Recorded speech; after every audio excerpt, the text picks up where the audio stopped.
On today's episode of Andy and Ari on 3, presented by BetMGM, Duke coach Manny Diaz joins the show, and he's spitting fire. Everybody's going to be watching Manny's game because the Blue Devils are playing Virginia in the ACC championship game. 5-loss Duke. The question is whether they would get into the playoff if they won. Would James Madison, the Sun Belt champ, get in instead because they might be ranked higher than an ACC champion Duke? These are all questions that need to be answered. Manny believes the ACC champion is getting in no matter what, but he also believes Miami should be in the playoff. He also believes the entire system is broken and they need to figure out a way to decide things on the field because they're just going to keep complaining about tiebreakers in these massively bloated conferences. Great interview with Manny Diaz. He does not hold back. Plus, Vandy quarterback Diego Pavia would like Donald Trump to sign an executive order for a 16-team playoff. Don't know if that's going to happen, but everybody is trying to expand this playoff. Will it expand to 16, and is that a good idea? Plus, could Miami and Notre Dame flip in the college football playoff rankings? There's something that Hunter Yurachek, the chair of the selection committee, said on Tuesday night that everybody seized on Wednesday morning. I'm not sure, but Ari and I have got to debate this out because it does feel like there is maybe a slight chance. Maybe.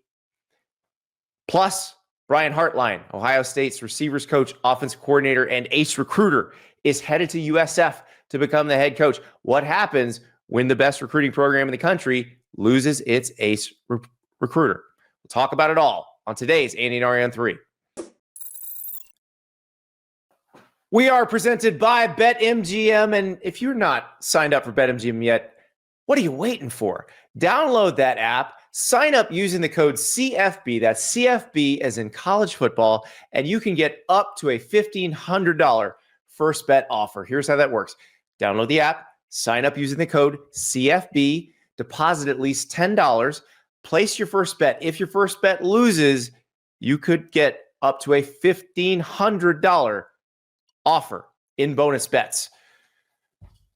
When you are signed up, you get goodies like what we have going for you this week. On Friday and Saturday, December 5th, December 6th, a college football odds boost token. You zero in every snap. Activate your odds boost token on any college football bet on championship weekend, and you'll receive a bigger payout if your bet wins. Also on Friday and Saturday, college basketball has an odds boost token. So any bet on college basketball, you hit that odds boost token, and you get a higher payout if your bet wins. So go to BetMGM, download the app, use the code CFB, sign up, and let's go. Make it legendary. Make this one for the books. Make it legendary with BetMGM.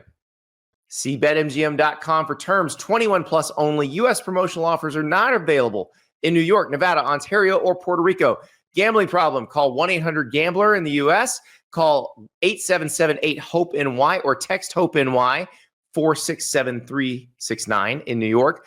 Call 1-800-NEXT-STEP in Arizona. Call 1-800-327-5050 in Massachusetts. Call 1-800-BETS-OFF in Iowa or 1-800-981-0023 in Puerto Rico. First bet offer for new customers only, subject to eligibility requirements. Rewards are non-withdrawable bonus bets that expire in 7 days in partnership with Kansas Crossing Casino and Hotel. Don't forget, if you haven't signed up for BetMGM yet, use the bonus code CFB and get your $1,500 first bet offer today. Welcome to Andy and Ari on 3, presented by BetMGM. Ari, we have a great interview today with Manny Diaz, the Duke head coach. And I was excited that we're going to get Manny anyway because, one, I love talking to him, one of the smartest guys out there, but also because Duke is in such an interesting situation. They're a 5-loss team playing in a power conference championship game, and everybody watched the ranking show last night, saw James Madison hit at number 25 and said, oh, well, if Duke wins, James Madison's in the playoff if they win the Sun Belt championship game. We talked to Manny. You're going to see this in the interview. He is certain that if Duke wins, they make the playoff. PSA to all future guests, be like Manny Diaz. That was awesome, man. And like, I want to like talk with you and preamble and all that stuff, but like, I feel like we should just kick it to him and just like let people. Oh, 100%. This interview brought to you by Rhoback. Wearing my Rhoback Hezzy hoodie right now, RHOBACK.com. Use the code Andy for 20% off your first order. They got the awesome college line where you've got the new LSU ones that I'm sure Lane Kiffin probably wants. John Summerall needs that Gators one that we're showing on the screen right now. Marcel Reed always wearing his Texas A&M one because he's headed to the playoff. Question is whether Manny Diaz and Duke are headed to the playoff if they win this game against Virginia on Saturday night in Charlotte. RHOBACK.com. Use the code Andy for 20% off your first order. All right, Ari, let us talk to Manny Diaz, whose team can win a conference title, even though they've got 5 losses. And he thinks if they win, they're in. Joined now by Duke coach Manny Diaz, who 2 weeks ago probably imagined he would not be in this position of coaching a team in the ACC championship game. But we'll start there, Manny. The team you play is Virginia this week. You lost to Virginia a couple weeks ago. That loss drops you to 5-5. Your team could have bagged it. You had North Carolina and Wake Forest to go. What happened between then and now that got you guys here? Yeah, it's actually probably started the day after that game. We played so poorly. Virginia had a lot to do with it, but we played so poorly. Certainly our worst performance of the year. We came, and our guys put a lot into that. They prepared really hard for that day. We came in the next day, and my mindset was just, we got to move on. We got to flush it. And we all wrote down on a note card 2 or 3 things that we wish we could have done better the day before. We went up to the patio of our football office, and we set them all on fire and threw them in a trash can. Luckily, we didn't burn the building down. And then we took out some basketballs, and we did an impromptu 3-point shooting contest, O-line versus D-line, coaches versus coaches, and just got the malaise out of our system. And we said from that moment on, it's Carolina week. I think it helped that we were playing our rival that next week. And we said, we're not worried about the ACC anymore. We're just going to try to win a game. We're just trying to beat North Carolina. We did that. We got the bell back. And then we did the exact same thing for Wake Forest. We said, I know there's some formula that can get us in. We're absolutely not paying attention to that. We never spoke on it. And we just said, if we just beat Wake Forest, then we'll figure it out. Coach, it's a pretty insane situation that you're in. Let's be honest. What's it been like to just kind of be in the middle of that? And college football playoff scenarios go crazy. They go haywire. I mean, what's it like to coach while one of the most interesting tiebreakers and one of the most interesting CFP scenarios I've ever seen is starting to play out? I think our guys, we like it. We kind of view ourselves as being disruptors, and we're right in the middle of it. We're disrupting everything. But look, we didn't get in on some like scratch off lottery ticket, right? We won 6 games in the league, and in the most objective way to determine it, the teams that we played in the league had a higher winning percentage than anybody else, the teams that we were tied with. So it didn't come down to a committee, didn't come down to a beauty pageant. It came down to who we played and how good were the teams that we played against. And so, like I told our guys, and we deserve to be there, and we got to take advantage of it. I got asked on a radio show yesterday. Somebody said, "Oh, should the ACC do their tiebreakers differently?" I said, "No, because this is probably a situation like this may not happen again. But also, you guys did win 6 games in the league. This is a case where you have 3 non-conference losses, which I've heard you talk about this. You scheduled Illinois, which came into the season as a team that we looked at as a potential playoff team. Scheduled Tulane, which is playing for a spot in the playoff on Friday. And I just don't know, how do you get here, and what do you say to people when they're like, oh, they need to change the ACC tiebreakers because Duke got in? Well, Andy, here's the irony. The people that want to change it, and they want to say, hey, why don't we use rankings to break the tie? But the irony is those are the same people that are mad at the rankings that have Miami out of the playoff. Miami should be in the playoff. And we're fussing at rankings because the rankings are not paying attention to the head-to-head contest. An objective view, right? What is the most objective way to rate 2 teams when they played? And Miami beat Notre Dame. They should be ahead of Notre Dame, right, with the same record. We have a very objective tiebreaker.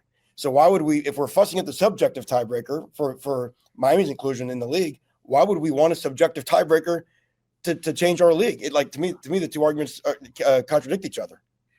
When you came on the show, I was like, he's going to be in ACC title mode. They're going to be preparing for the game. And I love that you're locked in right now. Can I ask you, because everybody who comes on the show and anybody who has a mic in front of their face in your position, what is Duke's best case for college football playoff inclusion with a win on Saturday? I would say this: the Atlantic Coast Conference champion will always be in the college football playoff. It's going to happen this year, regardless of what happens on Saturday. It's going to happen every year. That's just the way it's going to happen. We have 4 Power 4 conferences. The competition in this Power 4 conferences is unlike the competition in anywhere else. That's not to disrespect really good teams that are not in the Power 4 conferences, of which we played 2 this year and lost 2 this year. But week in and week out, in terms of who you play and how you have to prepare, that's why there's a difference. That's why it's called the Power 4. And for us, go ahead. So you don't think that you need to make a case like you're in your mind if you win? Not today. The case we have to make is on Saturday night at 8:00. That's all I'm concerned about right now. It'd be foolish for me to start making a case other than the fact that we have to beat Virginia. But just the fact that we'd have beaten Virginia would be better than any other win that could be compared from anybody that we're in any hypothetical argument against. So that's why all of our focus right now is worry about beat Virginia. We'll let the politicking take care of itself after that. Well, and okay, so the questions, we're not going to softball this here. The pushback on that is you did lose 2 games to Group of 5 teams, and how do you defend against that? Just the overall difficulty of the schedule compared to the people you'd be compared to? Right. Going on the road and losing 2 one-score games to Group of 5 teams doesn't mean that you couldn't defeat all Group of 5 teams, and it wouldn't mean that those Group of 5 teams, if they had to play a 8 or 9 game league schedule, would have the same record. Right. And that's what we're talking about here. Right. And this is what we get into when we get into the eye contest and all the subjectivity is, right, who would have whatever record against the teams that they played against. Right. If you played their record, what would your record be? Would these teams be able to go to Clemson and beat Clemson at Clemson? Right. And that's where the trick comes.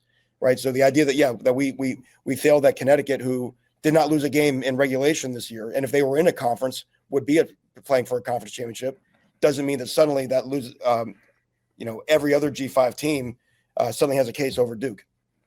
Manny, I see that you're fired up, and I love it. When you're coaching a team and you're in your bubble and getting your team prepared and stuff, like when you see what happens to Miami, when you see other discourses about, debates, do you get fired up about college football playoff stuff the way a fan would at times, looking at the system and realizing that it could have an impact on you this year? To me, I don't know if it's fired up. I'm just more. The system's broken, right? And everybody knows there's only one way to fix this, right? We have got to take this away from committees, and we've got to get this on the field. And the only way to do it is you got to play it out.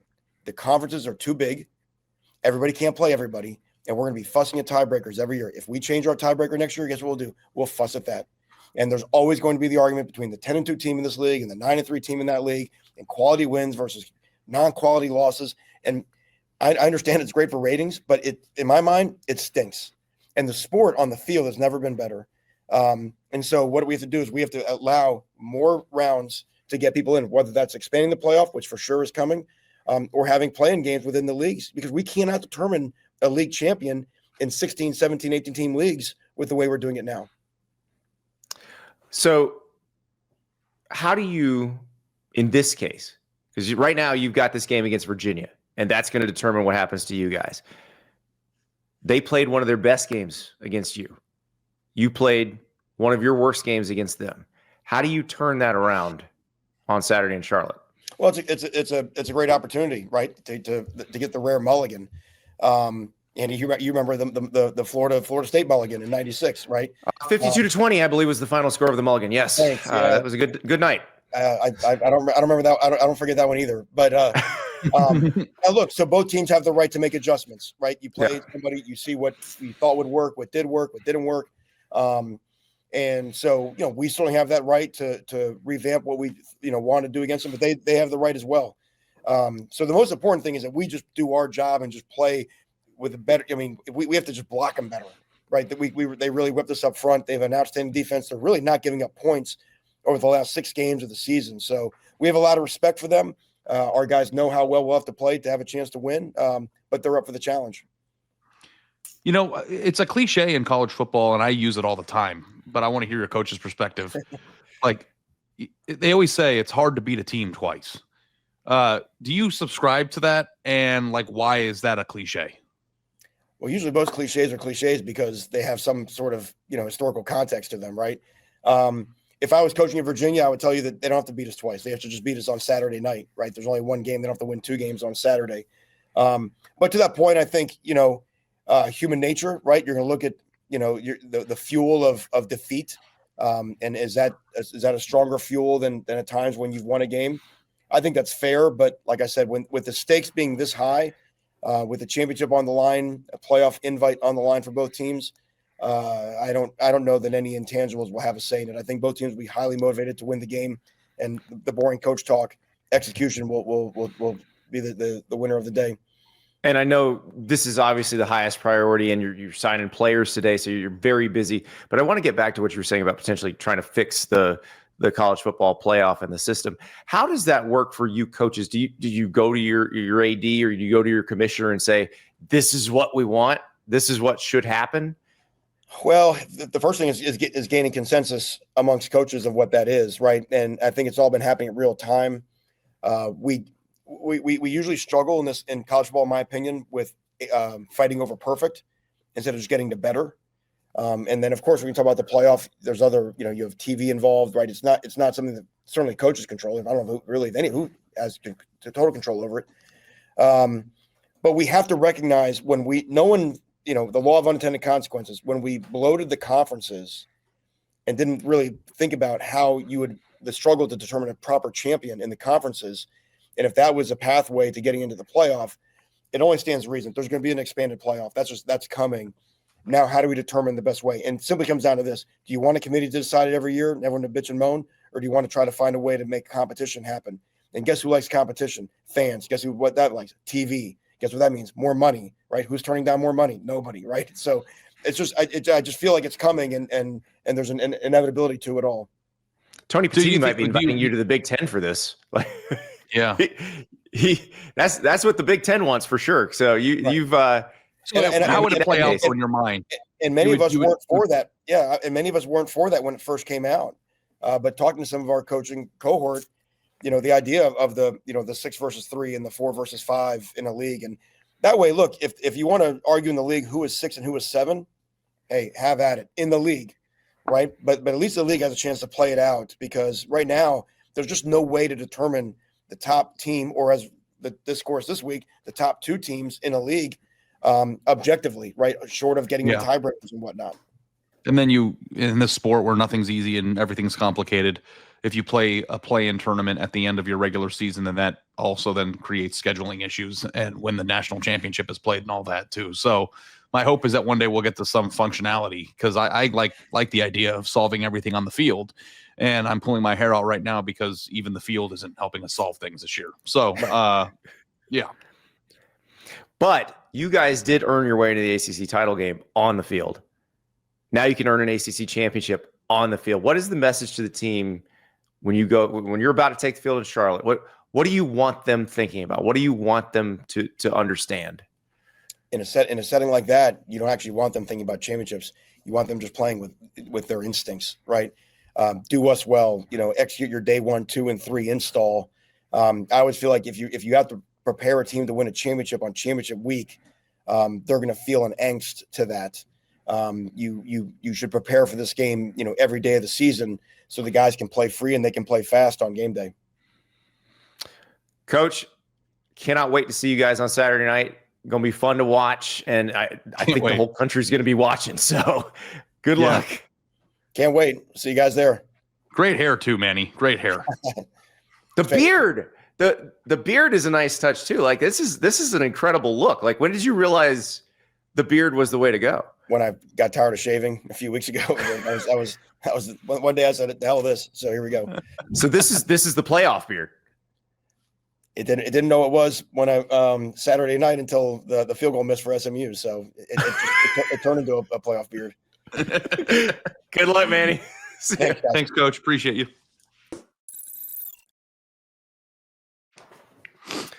All right, Ari. That was a very interesting interview. I have not heard a lot of the coaches express support for the play-in games. That's something I've heard. Yeah. The Big Ten leadership express support for, and not many other people. But I do think Manny's right. The coaches need to get together and kind of figure out what they want. Because, it's interesting. When the SEC coaches got together in Destin last year, it felt like the ADs were kind of moving one way. And then the SEC coaches got together and brought the ADs back to a point kind of where the SEC is now, which is the SEC would like 16 teams. They'd prefer it to be the top 16 with no automatic bids, but they would take 5 highest ranked conference champs. But Manny makes the point that, okay, why not do the play-in games? Because you're going to complain about the tiebreakers in these massive bloated conferences. I think he actually just changed my mind about something. Interesting. Because if you remember earlier in the year when we were discussing and arguing about the play-in games, like we had a disagreement about whether that's the most functional thing to do, because then you're removing the importance of being first, second, or third, or fourth, because then you could just win on the field at the end and all you had to do is get in. But, the more I think about it and listening to Manny Diaz articulate it just now, if we can't figure out who the champions of these leagues are without tiebreakers, and they're too big for these teams to actually play, then how much does being fourth, fifth, sixth, second, first even matter? You're not getting an equitable route to that ranking anyway. So it feels like we're at the point now where the cat's out of the bag. We're not going to be getting back to 10 team conferences again. Like the money is on the table. The teams are signed. The grant of rights are in. Like there's no reversing that. So the only course of action, I think, in order to get a real, truly adequate champion in most cases is by having the teams that qualify for a in-conference tournament at the end of the year to actually determine how that goes, because it's insane. And he's right about that. We've been talking about how these conferences don't make sense and are too big for months, for, over a year now since it happened. But like watching it play out in real time and it causing a real impact on who actually makes the playoff is bizarre. I just don't know from a calendar standpoint how you would make that happen. You just shorten the regular season, start. Well, you get rid of the conference championship games, which this one I guess matters. The ACC one certainly matters because you only need 1 week to do that tournament, right? You just do it instead of the conference championship games. You do it that same weekend. And then if you did it that weekend and you had 3 or 4 games that weekend instead, then you could have more functional final rankings. Right. But the thing is, do you do the automatic bids for the conferences? And I don't know, again, I don't know that Manny's conference would go for that, because if the Big Ten and the SEC are like, we're going to get 4, and the ACC and Big 12, you're going to get 2, I'm not sure the ACC and Big 12 can sign up for that. Well, I know that Manny was pretty emphatic in the notion that the ACC will always have a team in. His team represents the agent of chaos and proving him wrong, like potentially. Like, I don't know if that's, I wouldn't even say it's a fact. I think that's highly questionable at this point. The committee told us who they like better right now. Yeah, I think this is going to be very interesting either way, because what this tells us is if the ACC gets left out, let's say Duke wins and they don't get in, they're going to explode. Like the ACC is going to explode here. They're going to be furious.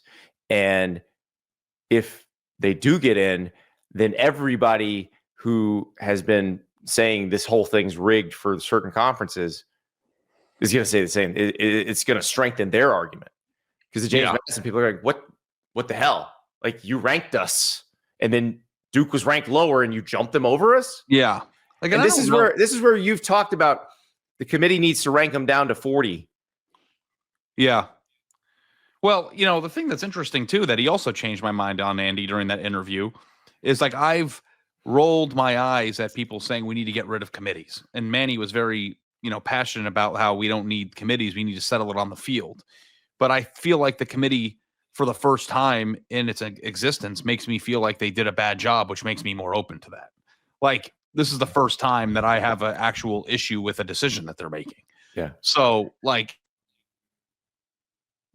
this whole Miami Notre Dame thing, this whole ACC thing is calling into question whether the group of people that are in charge of assigning these positions in the field are even capable of doing it correctly.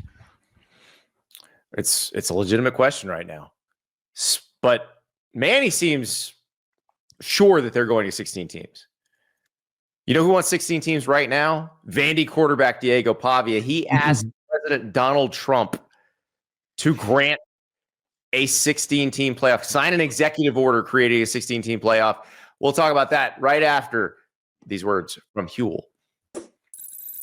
Little Huel Black Edition. The ultimate complete meal. I put the powder in the bottle.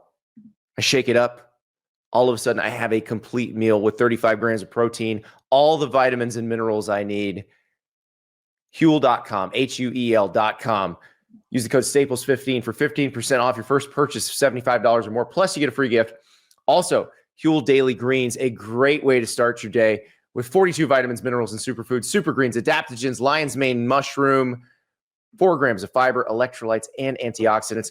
You can get the Huel Black Edition ready-to-drink bottles at your local Target. I'm telling you right now, if you need a quick meal, if you don't have time to cook, if you don't have time to run by a drive-thru, that is the way you get a complete healthy meal.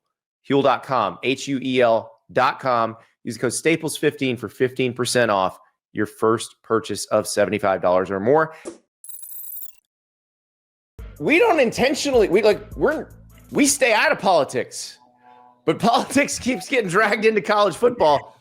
And the reason it has been today is Diego Pavia, the Vandy quarterback, potential Heisman Trophy candidate, has beseeched the President of the United States of America, saying, hey, Mr. Trump, please sign an executive order demanding a 16-team college football playoff right now. And listen, given how the executive orders have gone, this seems like a logical request. Like, he might actually do it. Who knows?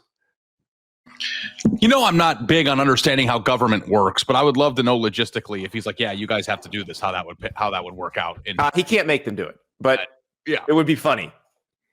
I don't even know if it'd be physically possible to pull it off with the schedule and everything. But you know, I am very amused by this because on one hand, like, I totally understand how a team that went 10-2 in the SEC would feel like it could play against anybody. And I actually do believe that Vanderbilt could beat many of the teams that will make it.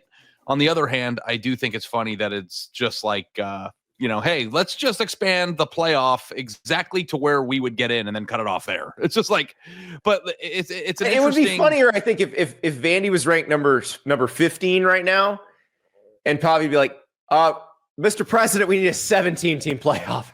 But this is an important thing. We're not bagging on Pavia here. It's an important thing because A, they're discussing potential further expansion. And B, another interesting talking point that I think is important is that I think that because teams are going to be left out this year, a lot of people online that I've seen have adopted a solution to this issue, which is to expand it more. And I find that to be insane. So, like, I just want to talk it through because it's like, the further you go down and the larger the playoff field gets, the more candidates there are for that spot. There are more 8-4 teams than there are 10-2 teams. And the further you go, the more it's going to be difficult to decipher who should go and who should not go. And honestly speaking, like, I know we have some controversy this year, but if Miami were in the field and Notre Dame were out of the field right now, I would have zero gripes about the field. Like, they are making the wrong decision, in my opinion, and it has nothing to do with how many teams are permitted in. Here's my thing about this. The friction that is being caused by only having 12 teams this year is good. It's interesting. And I don't have a problem with flawed teams being left out. I don't have a problem with teams that probably weren't going to win the national championship anyway being left out. The reason it feels different this year is because it felt like last year there weren't really that many deserving teams. This year, Vanderbilt, Texas, Miami, and BYU, which right now are on the outside looking in, we feel like if you put them in the bracket, it could do some damage. And I think that's what makes it more interesting. But none of them had good enough seasons to deserve to definitely be in the bracket. And that's their fault. So I'm fine with somebody being really disappointed on Selection Sunday. I like the passion of it. I like the argument. The Notre Dame Miami debate, as asinine as it's been, because the head-to-head thing is still good and interesting. I would rather it be on the merits and not, like The head-to-head's an obvious one. I would rather that carry the day when the resumes are equal. But all these other arguments like BYU versus Notre Dame, where Notre Dame stacks up against Alabama, where Miami stacks up against BYU, where Texas and Vanderbilt stack up with one another, where Utah stacks up with all those. I'm fine with those. And they don't all have to get in. They don't. I'm with you. The thing that I would push back on with that is that even if Miami and Notre Dame were flipped and the merits of the teams were, we would still have debates. Like Notre Dame fans would just be mad at Miami. And that's great. So that's great. Debates are great. You're getting it wrong, and getting it wrong isn't the reason debates exist. Debates would exist either way, but get it right and let's debate. Like, you know, we're going to talk about that in a second, Ari. We have, it's Mega Board Wednesday. We got a Kane Sport thread because of something Hunter Yurachek said. We're going to talk about that in a second. We're talking about the 16-team thing right now. Yeah. And so don't. I know your mind. As soon as I mentioned Miami and Notre Dame, just boom. Well, no, it's remove them. You're right. But my mind when it comes to this sort of thing is the playoff thing goes insane, because then like expand it out 16 here, and then we're going to start having debates between SC, Virginia, Arizona. Right. I don't want to have that debate. And I know that the Big Ten has proposed 24 with a bunch of auto bids. No. That should be blasted out of the sun. Like, this is better. Andy, you know this about me, and people who've listened to the show know this, that like I was hesitant to do it to 12. But the sport has changed so much where if Miami doesn't get in, like I would feel remorse for that, because I think that Miami is good enough to win games in the playoffs. Same goes for Vanderbilt. Same goes for some of the other teams that might not get in. And the way that the sport has allowed us to get to a place where there are actually 15, or like I think Texas could win playoff games. There are a lot of teams that aren't going to get in that could win. But I want to normalize that being okay. Like, that's a good column. That's okay. And I'm the one who said I could go with 16. I could live with it because it doesn't add another round and it's still the most exclusive play. But I like this better.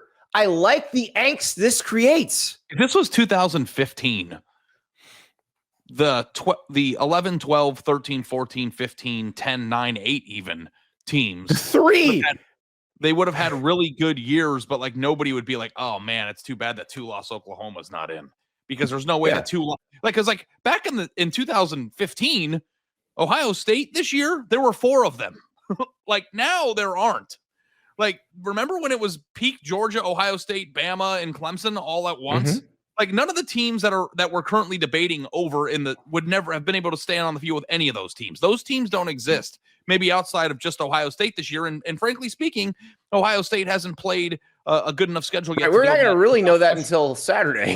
So we'll know a little bit more on Saturday and beyond. But I have a hunch of the way that they're built, that they are like that. So the way that the sport has evolved is great. And 12 has actually turned into what I believe is a pretty functional number. I like 12. I've really enjoyed this. I thought I would like 16 better, but I don't want to go to 16 now. I like 12. I like where they're at. Yeah, I think that we actually are in full agreement there for the first time ever. Like with the way that the season is played out. Which means it's a sweet spot, right? I mean, like, because you and I were on polar opposite sides of it. I was at 4, you were at 16, and now we're both meeting at 12 and thinking it's functional. I think that's a good sign. Yeah. Now unfortunately, we've hit the sweet spot, and the people in charge are not going to do that, because the SEC wants 16. I think more than the SEC. The ACC is obviously going to push for 16 because they're in danger of getting left out if Virginia loses in the ACC championship.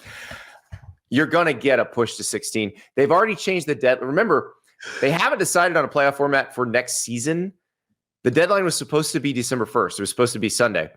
They changed it to January 23rd. So they are still trying to push through a 16-team playoff for next season. Now, the Big Ten is holding up the show because they want all those auto bids and nobody else does.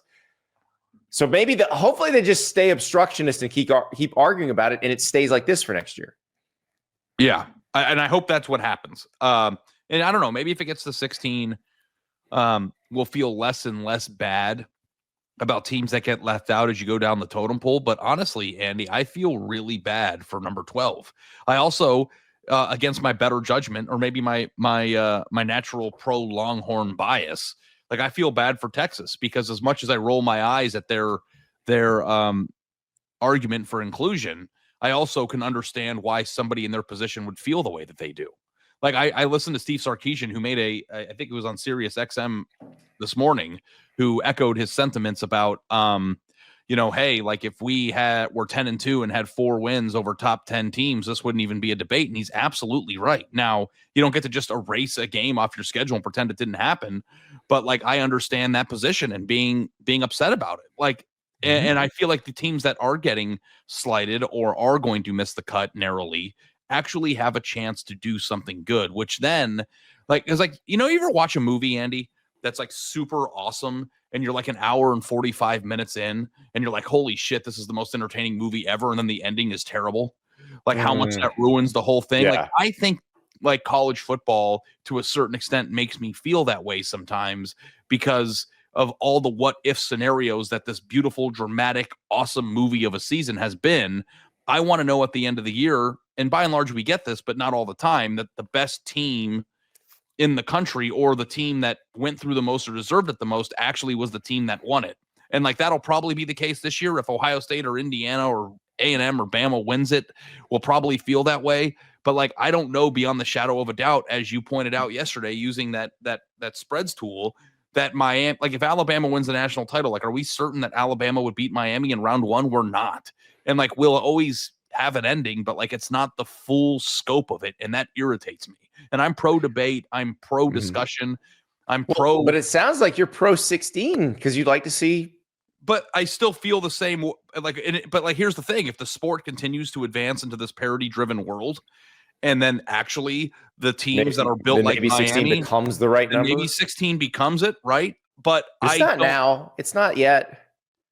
But, like, I feel fine without Michigan in the playoff this year after what we saw on Saturday. Like, I feel fine with USC not making the playoff. Like, Virginia controls its own destiny in this system, and they're 17 right now. So, like, I don't really know how much.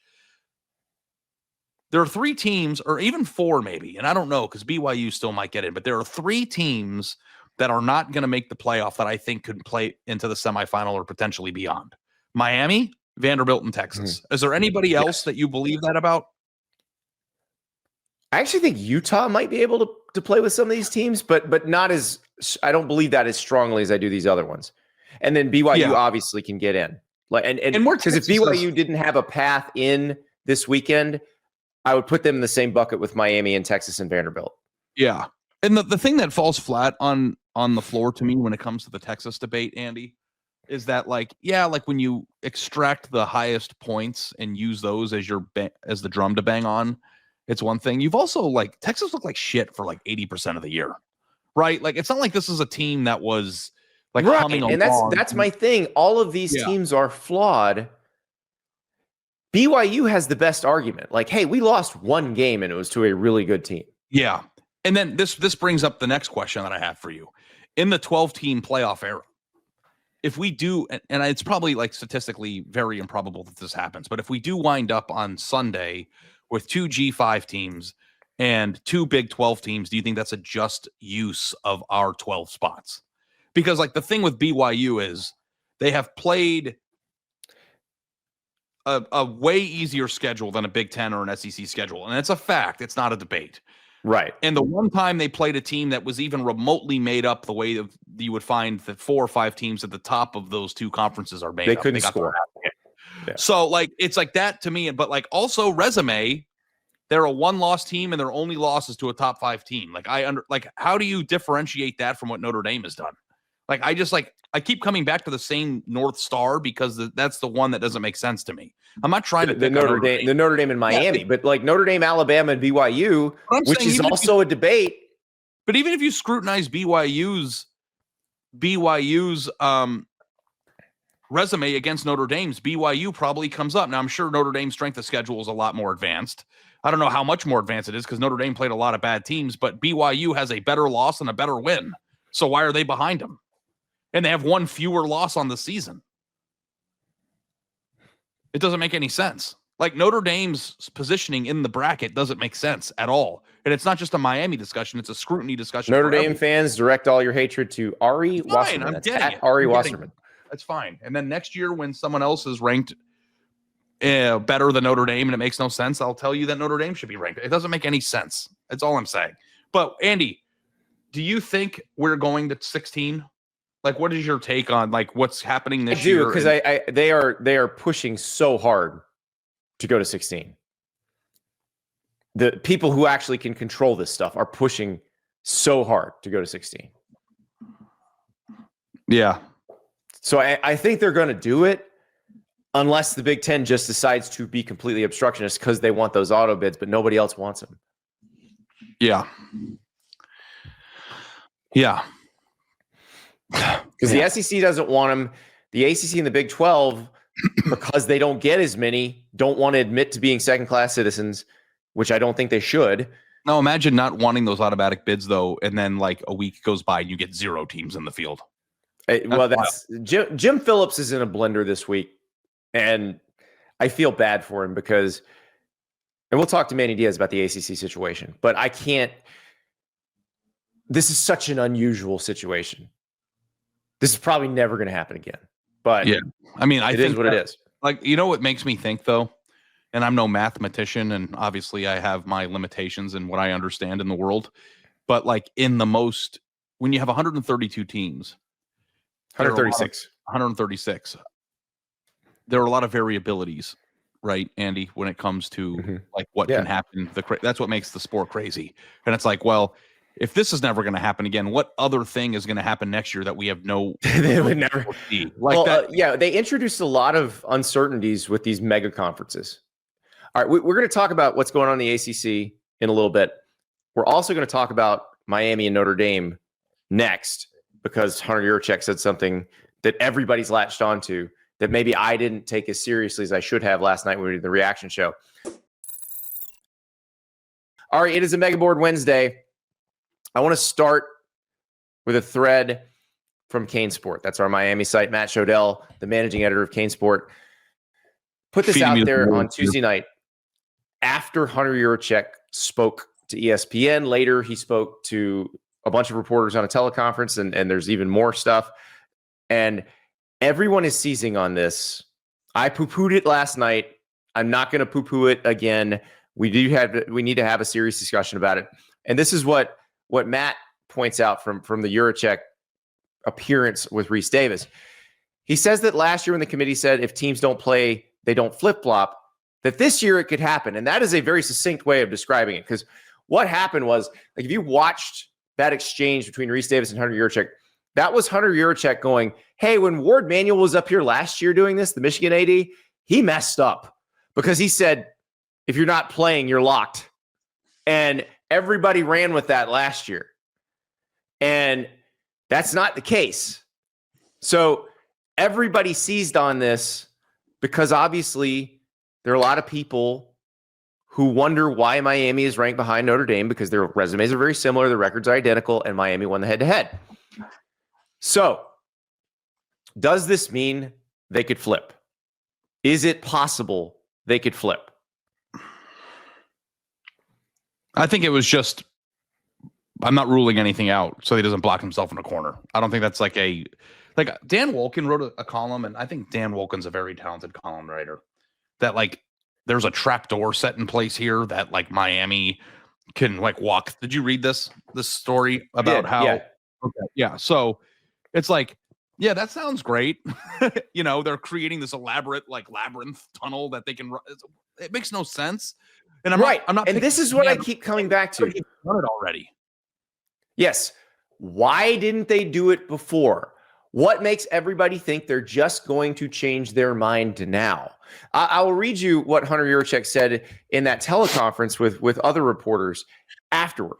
So here's the question that this person was asked, or this is that Hunter Yurachek was asked. Now that the seasons are complete, the records are the same. Miami has played consistently well. Why the committee decided to rank Notre Dame 2 spots ahead of Miami, and does the committee take the head-to-head more into consideration if those two teams are back-to-back in the rankings, or if there's a team between them like there is now? Hunter Yurchek says the head-to-head is one data point that the committee will use. It's obviously easier to use that data point when the teams are back-to-back as opposed to when they're separated by a team or 2 or 3, as has been the case. Hey, Ari, if BYU wins, they're going to be ranked higher, so they'll move ahead of Notre Dame. Hey, Ari, if BYU loses, well, what if they just drop below Miami? If BYU wins, then they could drop Texas Tech between them. I mean, like, that's not a guarantee. They could. They could. But there's a chance they could wind up back-to-back. And then basically Hunter Yurchek goes on to say how good Notre Dame has been and how consistent they've been down the stretch, winning 10 in a row. He's also points out that Miami has been really good in November and has moved up faster than anybody in the rankings. And this is where this is something interesting that I'll point out, because we've talked about the arbitrary rankings, why you do the rankings before the one that actually counts. Obviously, it's a TV show. It's for content. We appreciate the content. But if you happen to have lost right before they do that first ranking, that can hurt you more than losing early. That can hurt you more than losing late, because you get sort of pegged right in there. And that is what happened to Miami. Their losses were right as the committee started ranking. So they started the rankings at 18. They have moved up. They're now 12. But again, Ari, I think if I were in that room, they would have to remove me. Because I feel like we're overcomplicated. Why not? But let's do some history here. 2014, Baylor and TCU play on October 11th. Baylor wins the game 61-58. The following weekend, Baylor loses to West Virginia. That's the only loss Baylor suffers all season. The only loss TCU suffered all season was the Baylor loss on October 11th. The committee does its first ranking, the first ever ranking, the one that Mississippi State was number 1 in, a couple weeks later. They had TCU ahead of Baylor, despite them having the same record and Baylor winning the head-to-head. The following week, same thing. The following week, same thing. The following week, same thing. The following week, same thing. They get to the final ranking. Now, where this is interesting is TCU was number 3 in the next to last ranking. So we go to the final week of the season. I covered the TCU game and the Baylor game that week because TCU was at home, Baylor was at home. So you cover the game in Fort Worth at noon, drove down to Waco and covered the Baylor game that night. I think I'm getting the teams they played right. TCU kicks the crap out of Iowa State. They hand TCU a trophy because remember, there's no Big 12 title game. Baylor kicks the crap out of Kansas State.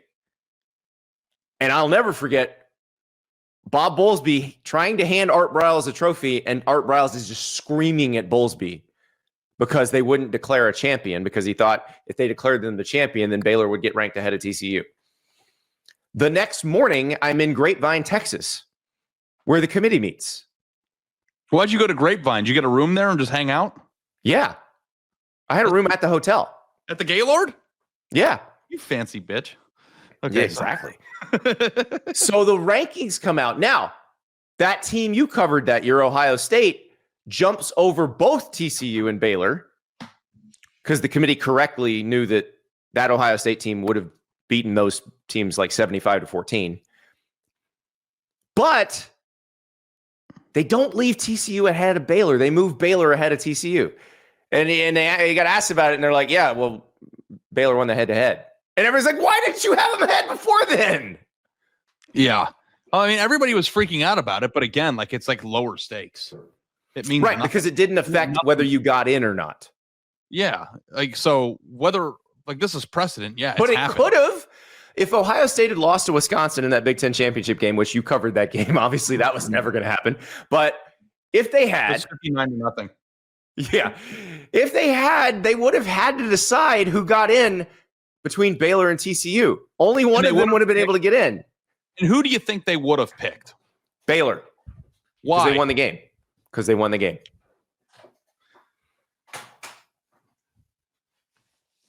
But again, I didn't understand why they didn't have them ahead of TCU in the first place. Like, same thing that's happened with you, with Notre Dame fans this year.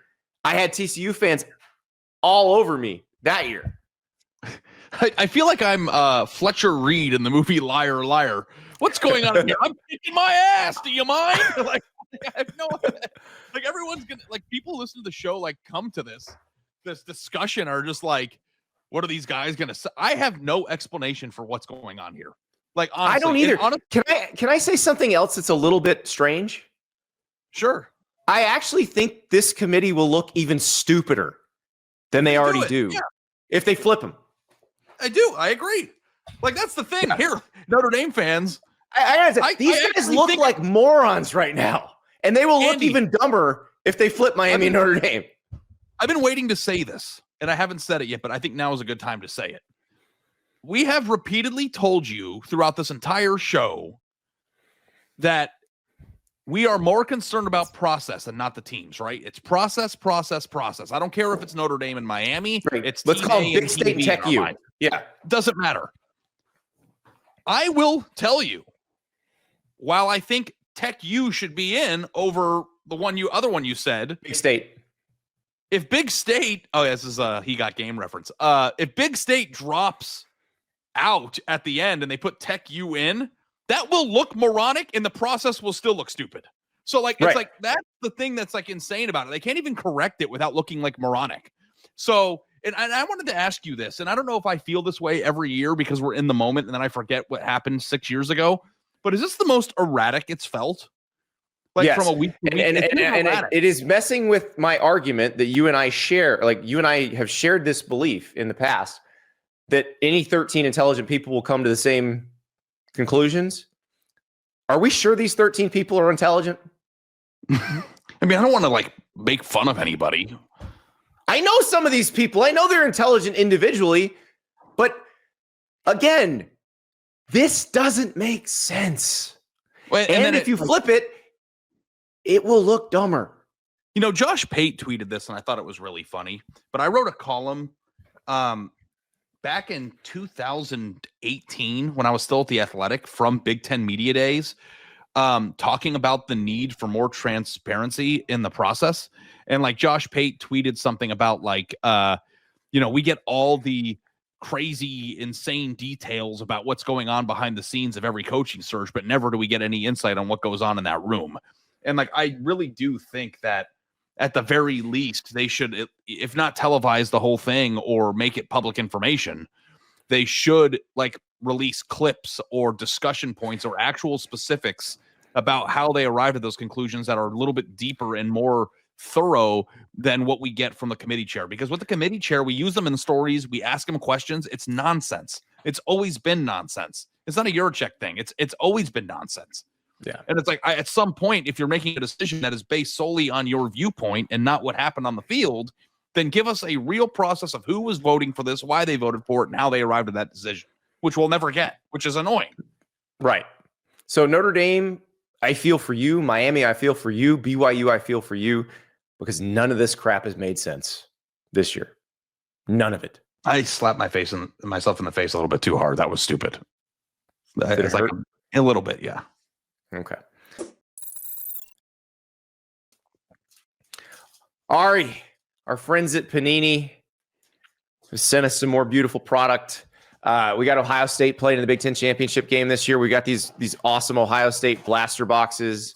You got a Jeremiah Smith just kind of nuke out of this thing, right? I got a Jeremiah Smith numbered to 199 out of it, but it's already on its way to PSA, so I can't show it to you. Oh, well, let me open this one. Let me open this. This is my last Ohio State pack. So I'm going to open this one.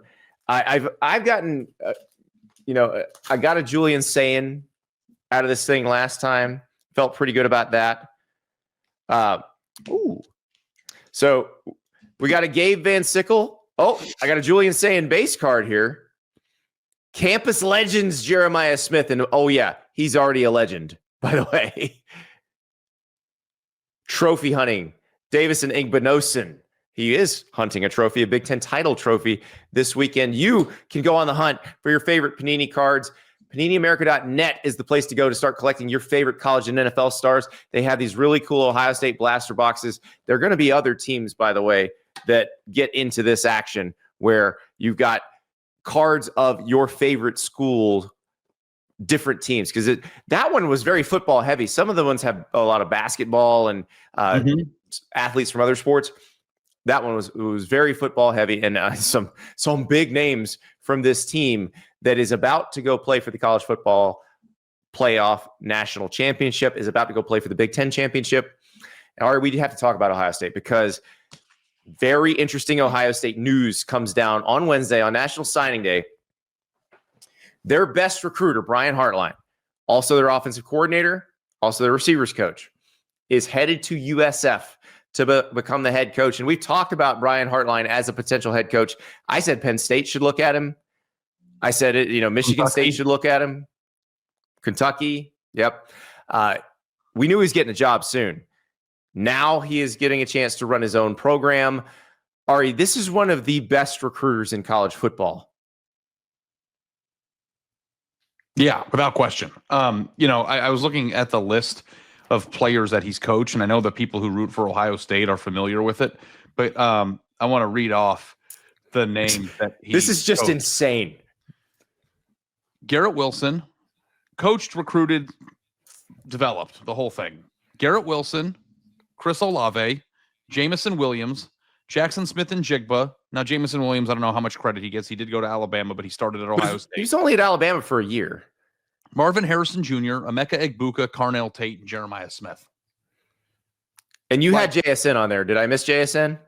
If I didn't say it, I'll say it again. Jackson Smith and Jigba. Yeah, like they who might be the best receiver in the NFL this year. Yeah, they're not just. I mean, Garrett Wilson, Chris Olave, JSN, and Emeka Egbuka, and Marvin Harrison has gotten off to a slower start, but I think he's going to be fine in the NFL. Are all not just players who were drafted in the first round, but players who are like Pro Bowler level type players in the NFL. So and I understand too, like Ohio State fans are probably a little bit nervous right now, because whenever you lose a player, a coach who had that many players come in, you're like, oh my God, how are we going to ever recover from this? And there is a stat. I think they had 0 first-round draft picks at the receiver position from 2008 to 2022 or 2021, one of those years. And they've had 5 since under his leadership. So like that, what he's done there is remarkable. And he's certainly. And that's not the only position he's recruited. He's also helped land big name guys at other positions, which leads you to believe that he will go to USF, where he takes over for Alex Golesh, who's done a phenomenal job at USF. Alex Golesh is the new Auburn coach. So it's the program's in a good position already, but they just got the school essentially just loaned the athletic department money to pay more for the roster. So they are committing money to this roster, and they were going to do that before Alex Golesh left. They're still going to do that. He's going to have some stuff to play with, where in the American, they're going to have one of the highest payrolls. And you unleash this guy on a league with one of the highest payrolls. Holy crap. Yeah. And a state that tends to have pretty good receivers coming out of it. Yeah. It seems like an interesting fit. Now, I'll be honest with you. I thought he was going to get a power job. Like I didn't know that he was going to go somewhere that wasn't a power job. And maybe that didn't mean going now. Maybe it meant going a year from now. So I was a little bit, I wouldn't say surprised, but I was like, when I saw that. But then when you start to peel back the curtain a little bit, you can make some hay at USF. Well, 1, Tampa's a great place to live. Yeah. 2, they're building a stadium. 3, they just got into the AAU, which is has nothing to do with grassroots basketball. It's the Association of American Universities, which is one of the more prestigious groups of schools. It's like, the Big Ten says you have to be in there to be a member. Nebraska was in the AAU when it made the Big Ten. But it's a big deal for a university. And so basically, that's a long way of saying if there's more conference realignment, USF is very well positioned. So if you're going to pick a group of 5 job, this is a good one to pick. And USF obviously was very competitive in the American this year. They didn't make the championship game, but Alex Golesh beat Florida in the swamp with USF this year. So if Brian Hartline comes in and improves the talent level, which I think he can, and that's not a knock on Alex Golesh, by the way, who did a great job. I just think Brian Hartline is that good of a recruiter, and he's going to have a little more raw material to work with money-wise. I think they can be pretty dominant in that conference going forward. Yeah, that's another former Ohio State football player now that is a head coach at somewhere that's not Ohio State, joining Marcus Freeman and, funny enough, Eddie George. And I don't know if you know this, Andy, but USF and Mike Vrabel, who's the coach of the Patriots. Yeah, but I mean, like when you think about like potential replacements down the line for Ryan Day, there's more, blood in the water, and or I don't know if that's the right thing to say, but like more candidates that you would probably would be the first on the hot board. And fun fact, Andy, next year USF on September 26th plays at Bowling Green, so you'll have Eddie George versus Brian Hartline. There you go. And it's back in Bowling Green, which I hear has great pepperoni rolls. Well, Ohio State fans will have to figure out who they want to root for. Ohio State fans not thrilled at the timing today, obviously. And I don't think this is something they wanted to have happen on the morning of National Signing Day, but that, unfortunately, there's not much you can do. And honestly, in this day and age, like, it doesn't really even matter to just hide it from these people who they're going to sign, but the signing the national letter of intent isn't the handcuffs that it used to be. If somebody decides they don't want to stay, they won't stay. Ryan Day met with the media on Wednesday and said that all the recruits and players were given advance notice of this. So it's not like they found out this morning. Right. And the big receiver recruit is Chris Henry Jr. from Mater Dei in California. Obviously, Dad played in the NFL. Chris Henry Jr. announced for Ohio State on Wednesday morning. As of this recording, we've not seen Ohio State announce his signing, which means they probably don't have the paperwork yet. So we'll see how that goes. And obviously Oregon was trying to make a push for him. We'll see if the Hartline move matters, or if Ryan Day comes in and says, hey, look, we're Ohio State. We're still going to be awesome. So yeah, I mean, you also have to acknowledge too, Andy, I don't know if you saw this, but Chris Henry Jr.'s teammate, Caden Dixon Wyatt, was a top 150 receiver who flipped to USC after this. So I don't know if that's going to matter. Now Steve Wiltfong, our guy at Rivals, was predicting that flip 3 days ago. So right. But now obviously Brian Hartline's been looking at jobs. Teammates, Southern California, USC, Oregon in the mix. Like, I can understand why if I were Chris Henry, I might not want to sign today. So, it would be another National Signing Day grab ass instance where, you say something publicly and then you don't do that thing. But until your name's on the dotted line, you're not signed yet. So, Ohio State is going to have to play full court press. And maybe they'll get them signed, maybe they won't, but I don't think Ohio State, if you want to go down some of the lists of players that they've had at the receiver position before Brian Hartline, granted he elevated that position group to a level to which that, they hadn't seen much before, but there are a lot of really good receivers who played for Urban Meyer before his arrival that were, Mike Thomas and, Curtis Samuel and guys who have been or play in the league still. Like they've had a lot of guys. So I don't think that Ohio State's going to stop getting good players at the receiver position now, but certainly is a hit. And lastly too, Andy, when you're winning national championships and recruiting at that level and bringing in those type of players and developing them, there's always going to be an expiration date. You don't just keep people. Yeah, your assistants are going to get poached for head coaching jobs. That's just how that works. Yeah. And you want that to happen because if your assistants never go anywhere, that means they're probably not very good. This happens in the world all the time. People who stay in the same positions for long periods of time, a lot of times, love their job and don't want to do anything else. And that's great for them. But a lot of times it's because they're mediocre at their job. So Brian Hartline was definitely not that. Yeah. Yeah. So by the way, I just want to throw this out there. If you're Ryan Day, to consider, Chip Kelly's open again. He's free. Yeah. He's got some time on his hands. Run it back. You won a national title with him. Didn't Chip Kelly make a crap ton of money from the Raiders in his 9 months there? Didn't he sign still paying him, buddy? Yeah, he signed a record. I think I might be making this up, but I think I read that he was the highest paid coordinator when they hired him. He was the highest paid coordinator in the league. So they're still paying him. And so Ohio State, maybe you get a little discount there. You want to talk about a dream? Doesn't work, but you want to talk about a dream, Andy, for me. We always talk about the best job in America as a coach with a buyout. Could you imagine moving to Vegas, getting paid record numbers, and then just getting canned 8 months into it and just been like, you don't even have to work anymore? Yeah, just go buy a freaking sick bachelor pad in the those new towers that they have near the Cosmo. Married. I don't think he wants to do that. So, Andy, Yeah, I don't know if I'm going to sound like, but like the married aspect of it doesn't change anything. It's still a great place to live.